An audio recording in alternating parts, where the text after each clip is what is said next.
السلام علیکم ناظرین، آج ہماری گفتگو کا موضوع ہے دل کی دھڑکن کا بڑھ جانا دن کے مختلف اوقات میں مختلف انداز میں۔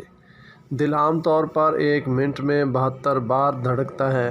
جب تک اس کی یہ دھڑکن باقی رہتی ہے سانس چلتی رہتی ہے۔ جو ہی یہ دھڑکن رکتی ہے انسانی زندگی کی ڈور کٹ جاتی ہے۔ دل کی دھڑکن کے حوالے سے بات کرنے کے لیے ہم نے روزمرہ سامنے آنے والی علامات کا انتخاب کیا ہے۔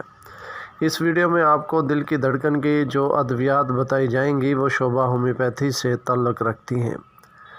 دل کی دھڑکن کے عارضے میں مبتلا مریضوں کی علامات: رات کے کھانے کے بعد دل کی دھڑکن کا بڑھ جانا اور گھٹن محسوس ہونا۔ جب دل کی دھڑکن اتنی تیز ہو کہ نیند سے مریض جاگ جائے تو کینابس انڈی کا دوا ہوا کرتی ہے۔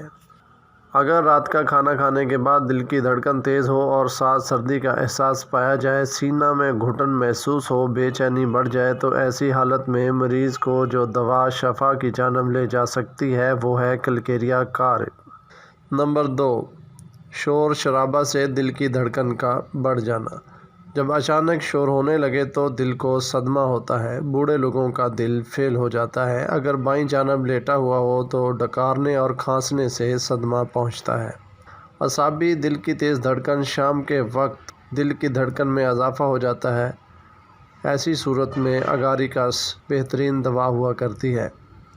جب دل میں درد ہوتا رہے یا بوڑھے لوگوں کے دل ڈوب جائیں یا فیل ہو جائیں تو سٹروفینتھس بہترین میڈیسن ہے۔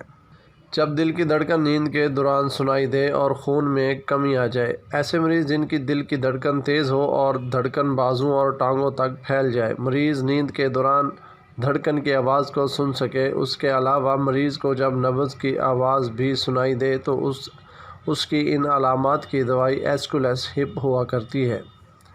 اگر تیز دھڑکن کے ساتھ خون میں کمی ہو جائے تو جو دوائی دینے سے اچھا نتیجہ ظاہر ہو سکتا ہے وہ دوائی ہے سٹروفینتھس۔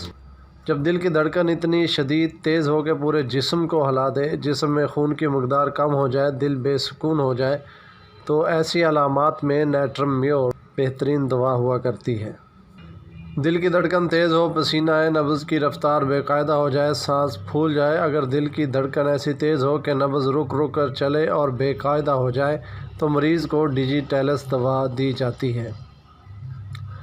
جب صبح 3 بجے تکلیف میں اضافہ ہو جائے، دھڑکن بڑھ جائے، ٹھنڈے پسینے آنا شروع ہو جائیں، سانس لینے میں دشواری ہو رہی ہو، نبض محسوس نہ ہو رہی ہو، دل کمزور ہو چکا ہو، چہرہ ٹھنڈا اور رنگت زرد ہو گئی ہو تو ایسی علامات میں جو دوائی شفا کی طرف لے جا سکتی ہے وہ ہے امونیم کارب۔